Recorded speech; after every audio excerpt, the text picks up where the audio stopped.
नमस्कार साथियों, स्वागत है आपका अपने YouTube चैनल जूनियर एजुकेशन पर। मैं आपका अपना नितेश तिवारी।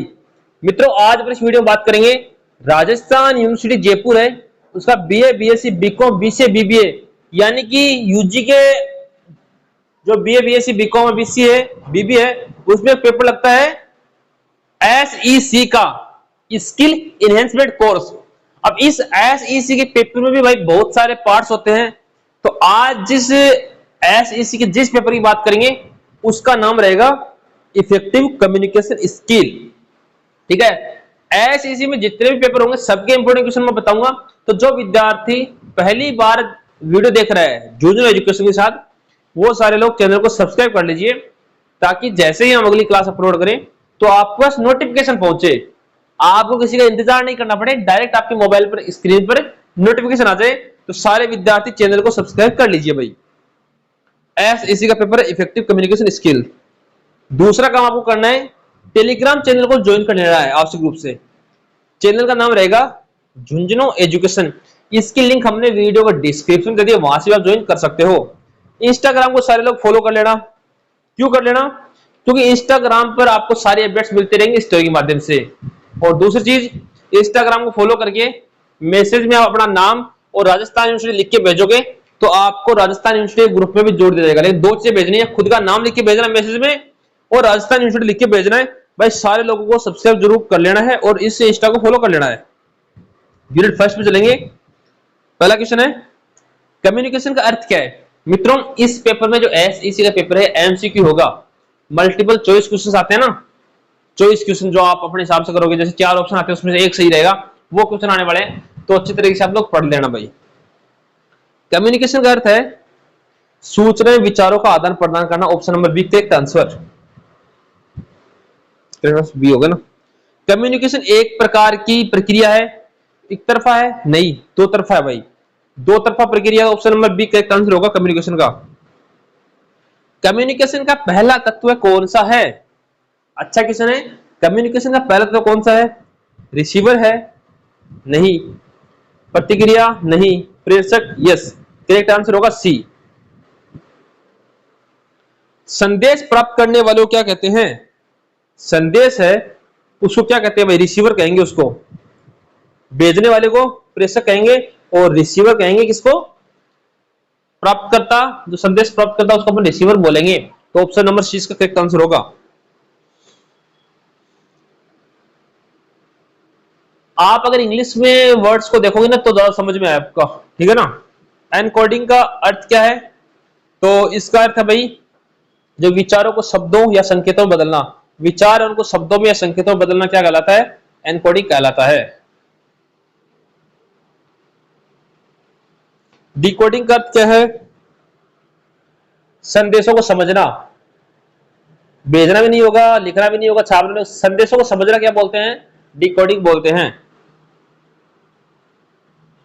फीडबैक, तो कई बार अपन कस्टमर केयर को बात करते हैं, फिर वो फोन करने के बाद कहेगा सर आपके पास एक लिंक आएगी, इससे फीडबैक दीजिए। मतलब आप उससे कितने संतुष्ट हुए, उसकी बात करने का तरीका क्या था।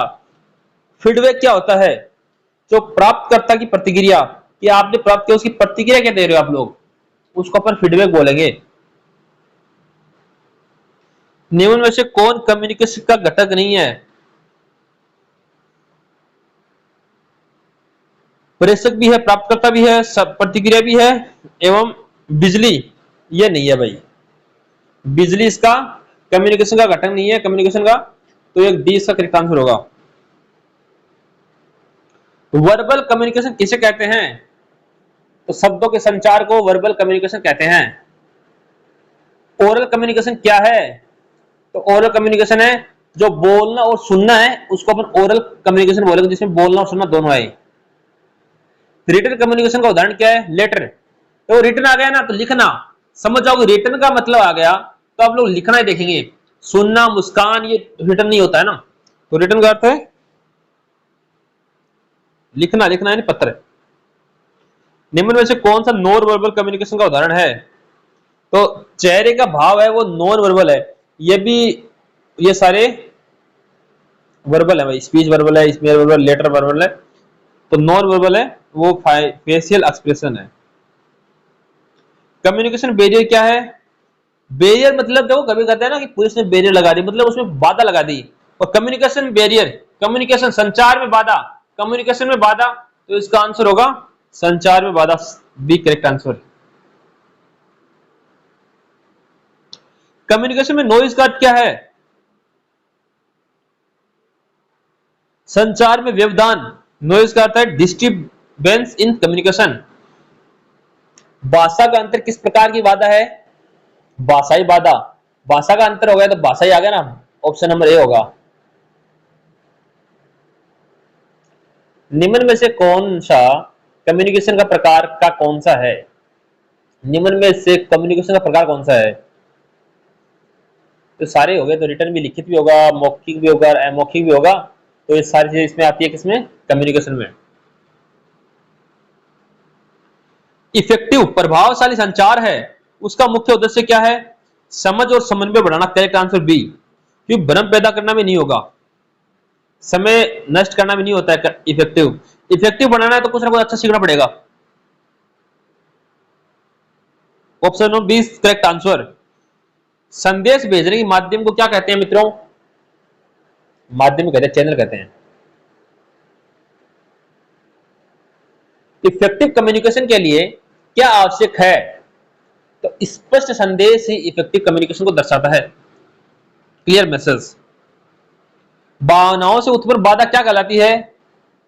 भावनाओं से, तो देखो भौतिक नहीं होगी, मनोवैज्ञानिक बाधा होगी, साइकोलॉजिकल बैरियर है वो होगा भाई भावनाओं से उत्पन्न बाधा। सबसे तेज कम्युनिकेशन कौन सा है? तो मौखिक, बोल के बताओगे वो कम्युनिकेशन सबसे तेज है। कम्युनिकेशन प्रोसेस का अंतिम चरण क्या है? सेंडर नहीं होगा भाई, अंतिम फीडबैक होगा। देखो पहले आप भेजोगे, पहला तो होगा सेंडर, दूसरा रिसीवर जो प्राप्त करेगा, और जो अंतिम होगा प्रतिक्रिया, कि जिसने भेजा है, कि जिसने प्राप्त किया है, जिसने प्राप्त किया है वो क्या प्रतिक्रिया देता है, ठीक है ना। और आपका पहला काम क्या है? ये तो अंतिम होगा। आपका पहला काम है इस चैनल को सब्सक्राइब करना, दूसरा काम क्या है? लाइक करना, तीसरा अगर आपको अच्छा लगे तो आप आगे शेयर करना। समझेंगे तीनों चीजों को? अपना यूट्यूब और इससे जुड़ा हुआ क्वेश्चन है। देखो कम्युनिकेशन है तो उसके स्टेप्स क्या है? पहला होगा सेंड करना, और आपका पहला क्या है? सब्सक्राइब करना, ताकि क्लास मिलती रहेगी। सेंड हो गया, आपने सब्सक्राइब कर लिया। दूसरी चीज प्राप्त करना, रिसीवर होता है दूसरा घटक, और आपका काम क्या है? लाइक करना, दूसरा घटक को लाइक करना। फिर ये दे रहा फीडबैक और आप कर रहे हो शेयर, ये दे रहा फीडबैक, आप कर रहे हो शेयर। इस प्रकार तीन घटक, इसमें तीन आपके होंगे, ठीक है। ये शेयर कर रहा है, आप शेयर करोगे, और ये फीडबैक दे रहा है। भाई आपको वीडियो कैसी लगी आप ये कमेंट जरूर कर सकते हैं। फेस टू फेस कम्युनिकेशन किसका उदाहरण है? मौखिक संचार का, बोल के बताओगे तो उसमें आएगा फेस टू फेस। अच्छा कम्युनिकेशन किसे बढ़ावा देता है? रिलेशनशिप को। अगर आपका बात करने का तरीका अच्छा होगा, आपका जो कम्युनिकेशन वो अच्छा होगा, तो उससे आपके संबंध अच्छे बनेंगे भाई।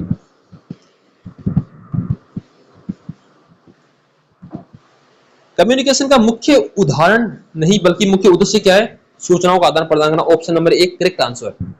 इस प्रकार से पहली यूनिट आपकी कंप्लीट हो गई। ये क्वेश्चन थे, कुछ क्वेश्चन थे, आप अगर पेपर को दोगे समझ जाओगे, लेकिन आप समझने की कोशिश करना है क्वेश्चन क्या क्या पूछ रहा है भाई। यूनिट 2 है नॉन वर्बल कम्युनिकेशन क्या है मित्रों? नॉन वर्बल होगा बिना शब्दों के संचार।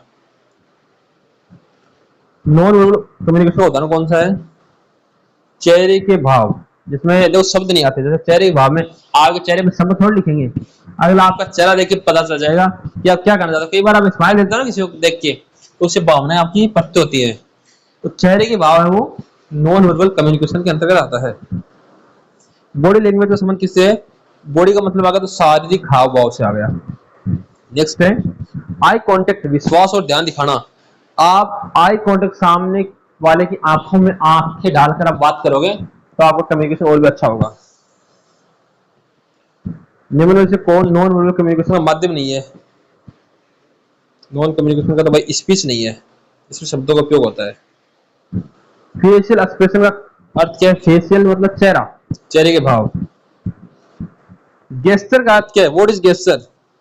तो हाथ या शरीर की पहचान करना और शरीर की जो हरकत है उससे पता चलना ही गेस्चर है। पोस्चर क्या है?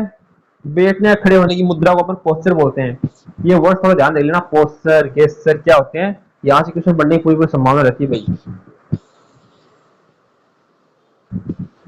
निम्न में से कौन सा अच्छा नॉन वर्बल व्यवहार है? उचित आई कांटेक्ट। स्माइल क्या दर्शाती है? स्माइल दर्शाती है मित्रता, सकारात्मक। आप किसी को देख गुस्सा करोगे तो वो ऐसे सोचते हैं मित्र है, नहीं, मित्रता रहेगी तो स्माइल आपको, आप करोगे स्माइल किसी को देख के हंसोगे तो उसको लगेगा भाई अपना दोस्त है, ऐसे कुछ समझोगे उसको। पर्सनल स्पेस किससे संबंधित है मित्रों? दूरी बनाए रखना। स्पेस का मतलब दूरी होता है ना, तो पर्सनल स्पेस का मतलब है दूरी बनाए रखना। नॉन वर्बल कम्युनिकेशन में आवाज का उतार चढ़ाव क्या कहलाता है? टोन। शब्द जिसको बोलते हैं अपन, वही नॉन वर्बल कम्युनिकेशन में आवाज का उतार चढ़ाव कहलाता है। इफेक्टिव बॉडी लैंग्वेज का परिणाम क्या होता है? बेहतर संचार। अच्छा कम्युनिकेशन होगा अगर आपका जो इफेक्टिव बॉडी लैंग्वेज होगी, तो पता है अगर आपकी बॉडी लैंग्वेज अच्छी होगी तो उतार चढ़ाव भी अच्छा हो, सही तरीके से आप लोग अगले को समझ पे आओगे। बातचीत के दौरान हाथ बांधकर खड़ा होना क्या दर्शाता है? रक्षात्मक व्यवहार। दूसरों की बात सुनते समय क्या करना चाहिए? आंखें बनाए रखो, आई कांटेक्ट करो उससे। जब आप दूसरा आपको बोल रहा है कुछ, उसको सुनो ना, तो आपकी आंखें उसकी आंखों तक होनी चाहिए, मतलब उसको लगना चाहिए प्रभावी संचार हो रहा है और उसकी बातें आपको समझ में आ रही है, इसलिए आई कांटेक्ट रखना चाहिए। कम्युनिकेशन में कॉन्फिडेंस कैसे दिखाता है? अच्छा, नॉन वर्बल कम्युनिकेशन का सबसे महत्वपूर्ण भाग कौन सा मित्रों? बॉडी लैंग्वेज सबसे महत्वपूर्ण भाग है। बातचीत के दौरान बार बार घड़ी देखना क्या दर्शाता है? कि रुचि कम है। मान लो किसी से आप लोग बातचीत कर रहे हो, फिर अचानक आप घड़ी देखते हो ना, फिर अगला क्या सोचेगा? या इसको अपनी बातों में इंटरेस्ट नहीं है, ये यहां से जाना चाहता है। तो ये इसकी बात है कि बातचीत के दौरान बार बार घड़ी देखना यही दर्शाता है कि उसकी आपकी बातों में रुचि कम है मित्रों।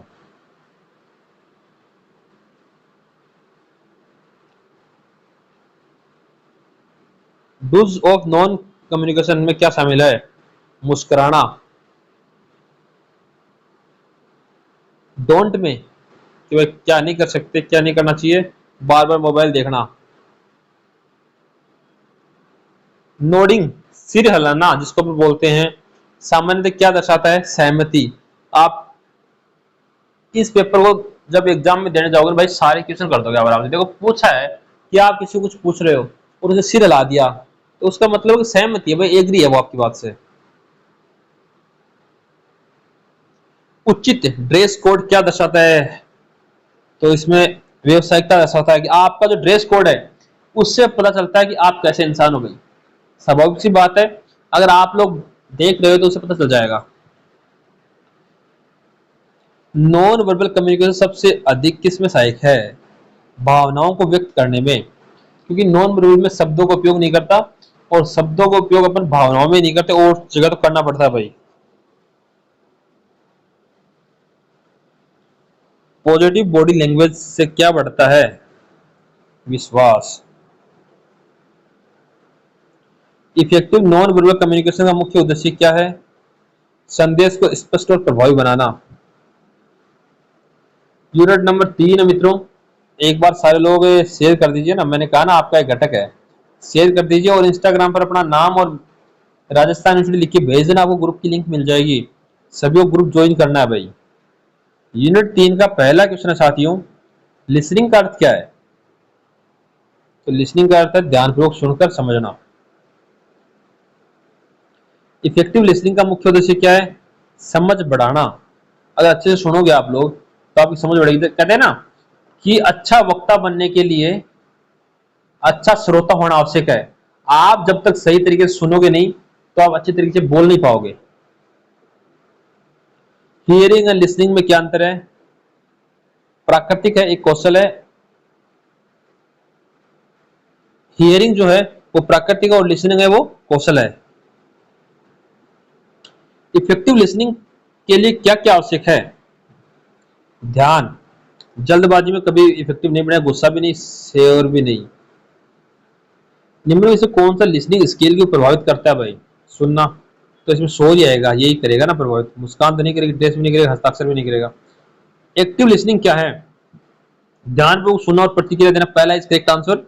एक्टिव लिसनिंग है कि आप ध्यानपूर्वक सुन रहे हो ना, तो उसको एक्टिव लिसनिंग मानेंगे। तो ध्यान से सुन रहा है और प्रतिक्रिया दे रहा है, उसको सही लग रहा है, अगर वो प्रतिक्रिया दे रहा है तो उससे सही होगा। करेक्ट आंसर है। इफेक्टिव लिसनर की विशेषता क्या है? तो धैर्यवान। इफेक्टिव लिसनर है, उसकी विशेषता है धैर्यवान। लिसनिंग प्रोसेस का पहला चरण क्या है? संदेश ग्रहण करना।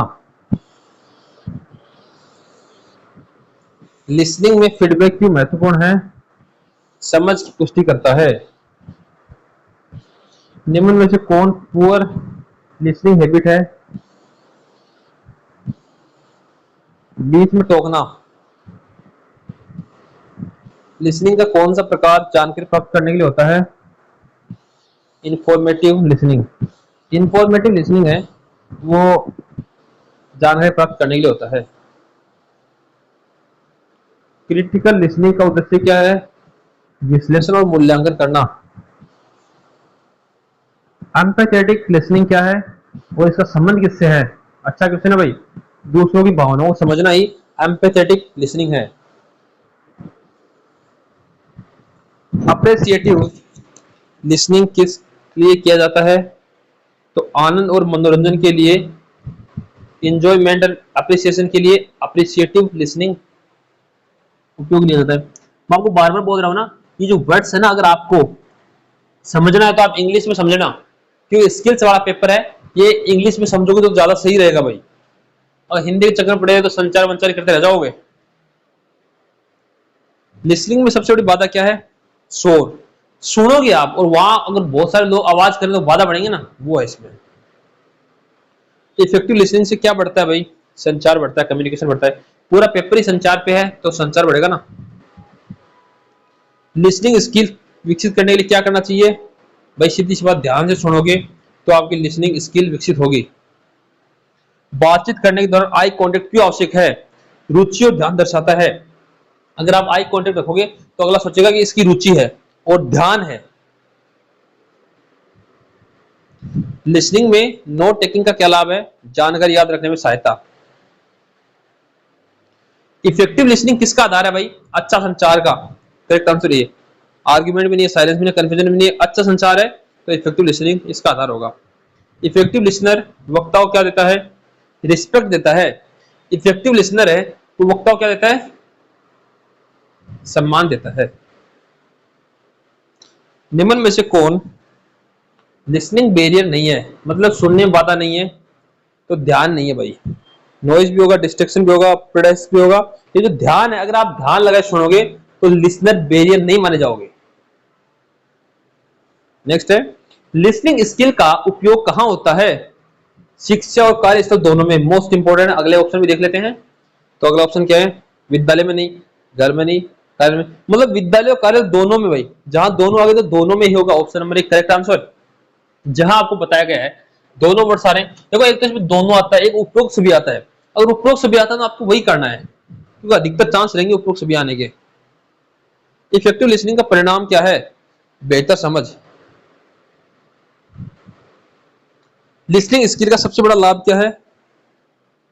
प्रभावी संचार। इसी के साथ आपकी यूनिट 3 भी कंप्लीट हो गई। एक बार सारे लोग लाइक कर दीजिए। और आपको और मेरा इफेक्टिव कम्युनिकेशन कब बढ़ेगा?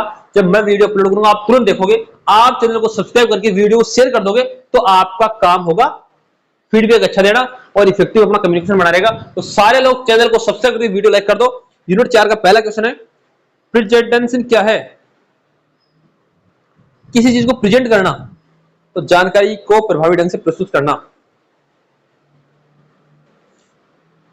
एक अच्छा किस प्रकार से आप लोग प्रस्तुत करोगे? कोई भी प्रेजेंटेशन है, किस प्रकार से उसकी महत्वपूर्ण विशेषता क्या है? तो क्लियरिटी होनी चाहिए, स्पष्टता होनी चाहिए। मैं आपको पूरे वीडियो में ये बता रहा हूं कि अच्छा कम्युनिकेशन या अच्छा संचार या अच्छी स्किल है, तो उसको आप लोगों को एक एक क्लियर ही समझाना पड़ेगा। ठीक है? तो अच्छा प्रेजेंटेशन है, उसके लिए क्लियरिटी चाहिए आपको। जो प्रेजेंटेशन है आपका, ठीक है, किसी चीज को आप प्रेजेंट करोगे तो शुरू करने से पहले क्या क्या आवश्यक है? तो पहला काम होगा योजना बनाओ कि कैसे इसको अपन प्रस्तुत करेंगे, क्या करेंगे, किस प्रकार से। तो सोना थोड़ी होगा, ये भी गलत है। श्रोता को पक्षा नहीं है, सुनने वाला क्या कहेंगे, नहीं आर्ग्यूमेंट भी नहीं है। लेकिन आप क्या करोगे, उसके लिए योजना क्या बनाओगे, ये आवश्यक है। इसमें ऑडियंस का क्या अर्थ है? तो ऑडियंस का अर्थ भाई क्या है? सुन। ऑडियंस अपन उनको बोलेंगे सुनना, तो सुन रहे उनको अपन ऑडियंस बोलेंगे। इसका मुख्य उद्देश्य क्या है? तो जानकारी देना। आई कांटेक्ट क्यों आवश्यक है? इसमें आत्मविश्वास और जुड़ाव के लिए। इसको प्रभावी बनाने के लिए क्या आवश्यक है? आपका आत्मविश्वास। कोई भी चीज आप किसी के साथ प्रस्तुत करते हो तो उसको प्रभावी किस प्रकार से बना सकते हो? आप में खुद में कॉन्फिडेंस होना चाहिए। आप में खुद में कॉन्फिडेंस होगा तो आप आराम से उसको प्रभावी बना सकते हो। इसमें विजुअल एड्स का उदाहरण क्या है? पॉप पॉइंट स्लाइड्स है भाई। आवाज कैसी होनी चाहिए जब आप प्रस्तुत करो? तो सुनाई और स्पष्ट देने वाली, स्पष्ट और सुनाई देने वाली। कि आप कुछ भी चीज प्रस्तुत करो तो लोगों तक आपकी आवाज एकदम क्लियर जानी चाहिए। बॉडी लैंग्वेज का क्या महत्व है? इसमें संदेश को प्रभावी बनाने के लिए बॉडी लैंग्वेज की आवश्यकता होती है, और आपको प्रभावी बनाने के लिए इस चैनल को आपको शेयर करना आवश्यक है, ताकि सभी बच्चों को पता चले कि एकमात्र यूट्यूब चैनल झुंझुनू एजुकेशन ऐसा है जिसमें आपको फ्री में कंटेंट मिलता है। सारा चीज फ्री मिलता है, एकदम फ्री। इसका पहला प्रभाव किससे बनता है? इंट्रोडक्शन से, परिचय से। आप खुद का परिचय किस प्रकार से देते हो, यही आपकी पहली पहचान है। अंतिम भाग क्या है? निष्कर्ष, कंक्लूजन। देखो, आपने पहले इंट्रोडक्शन दिया सबसे पहले, फिर आपने पूरी चीजें विस्तार समझाई, फिर इससे क्या निष्कर्ष निकला, ये इसका अंतिम चरण होगा। जब आप किसी को प्रस्तुत कर रहे हो तो उसके दौरान क्या नहीं करना चाहिए? ऑडियंस की ओर पीठ नहीं करना चाहिए। हमेशा आपका फेस ही ऑडियंस की तरफ होना चाहिए, ताकि आई कांटेक्ट बना रहे, आपका संचार भी सही तरीके से रहे। नेक्स्ट है, इसमें टाइम मैनेजमेंट क्यों आवश्यक है? समय पर प्रस्तुति पूरी करने में। आपको अगर 5 मिनट दिया गया है और आप उसमें लगे रहो 1 घंटे तक, आपका संचार सही नहीं होगा, आपका जो आप प्रेजेंट कर रहे हो वो सही नहीं होगा। तो इसमें टाइम मैनेजमेंट आवश्यक इसलिए है क्योंकि समय जो है, टाइम है, उसके अनुरूप आपकी, मान लो आपको 5 मिनट दिया गया है तो आप 5 मिनट से 1-2 सेकंड पहले अपना जो प्रेजेंट है, जो कर रहे हो आप लोग, उसको पूरा कर दो। इसके बाद क्वेश्चन लेना, शंकाओं का समाधान। मान लो आपने कोई चीज प्रस्तुत की, उसके बाद आप वहां से बैठे जो श्रोता हैं उनसे पूछो, तो क्वेश्चंस करो, ताकि आपको पता चले कि उनको समझ में आया कि नहीं आया। इफेक्टिव बनाने के लिए कौन कौन सी भाषा होनी चाहिए? सिंपल एंड क्लियर भाषा। कॉन्फिडेंस कैसे बढ़ता है? अभ्यास से। आप बार बार अभ्यास करो, कॉन्फिडेंस ऑटोमेटिक बढ़ेगा। स्लाइड पर क्या होना चाहिए? मुख्य बिंदु। साइड में स्लाइड चलती रहे, उसमें मुख्य बिंदु, मेन पॉइंट्स होने चाहिए, फिर आप उनको समझाओगे। अगर आप किसी को प्रेजेंट कर रहे हो तो उसके दौरान हंसोगे, थोड़ा स्माइल दोगे, तो फिर उससे क्या होगा?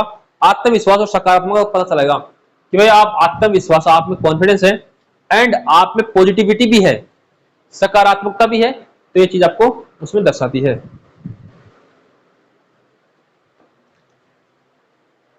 ये उपयोग किसके लिए है? विद्यार्थी, पेशेवर, दोनों के लिए। आपने कभी ओपिनियन सुना है ना कि भाई इसको किसी चीज को प्रेजेंट करना है तो ये किसी इंसान एम्प्लॉय को बोलते हैं कि आप इसको प्रेजेंट करो, और स्कूल में भी आप लोग संचार से पढ़ाते हो तो उस प्रकार से कि भाई समझाना किस प्रकार से आवश्यक है, तो स्कूल और दोनों में। मुख्य भाग क्या कहलाता है? इसका मुख्य विषय वस्तु, इसका मुख्य भाग कहलाता है। ऑडियंस का ध्यान बनाए रखने के लिए क्या आवश्यक है? सहभागी संवाद, इंटरेक्टिव कम्युनिकेशन है, वो ऑडियंस का ध्यान बनाए रखने के लिए आवश्यक है मित्रों। नेक्स्ट है, सबसे महत्वपूर्ण स्किल क्या है इसमें? तो इसमें इफेक्टिव कम्युनिकेशन है, वो सबसे महत्वपूर्ण स्किल है। किसी भी चीज को प्रेजेंट करने के लिए इफेक्टिव कम्युनिकेशन होना अत्यंत आवश्यक है। नेक्स्ट है, समाप्त करने के बाद क्या करना चाहिए? श्रोताओं का धन्यवाद करना चाहिए। ये चीज को प्रेजेंट करने के बाद जहां बैठी, जितनी ऑडियंस बैठी जो आपकी बातें सुन रही थी, उनका धन्यवाद करो कि भाई आपने हमारी बातें सुनी, सारी चीजें आपको समझ में आई होगी। इस प्रकार से आपको धन्यवाद करना है। लास्ट क्वेश्चन है, इसको इफेक्टिव बनाने का परिणाम क्या होता है? तो इस संदेश है वो स्पष्ट रूप से समझ में आता है सब लोगों को। अगर आप इसको प्रभावी बनाओगे तो आपका संदेश कोशिश है कि 100% अच्छे से रूप से समझ में आएगा। तो एक बार भाई सारे लोग चैनल को शेयर करके और टेलीग्राम ज्वाइन कर लेना, इंस्टाग्राम फॉलो करके वीडियो लाइक कर दो। तो इतना सा काम बोल रहा हूँ आपको, एक वीडियो लाइक तो कर सकते हो जितने लोग जुड़े हुए हो, और सब्सक्राइब कर लीजिए नेक्स्ट क्लास के लिए। और सारे साथियों को उम्मीद है, जैसे उसमें कहा ना कि धन्यवाद करता हूँ, मैं भी आपको धन्यवाद करता हूँ, आपने पूरी क्लास को सुना है और सब तक शेयर कर दीजिए ताकि वीडियो हर एक बच्चे तक पहुंचे, सभी को पता चले कि भाई झुंझुनू एजुकेशन एकमात्र ऐसा यूट्यूब चैनल है जो आपको अच्छे से क्वेश्चन बताता है, वो भी एकदम फ्री में। तो सभी तक शेयर कर दीजिए। धन्यवाद साथियों।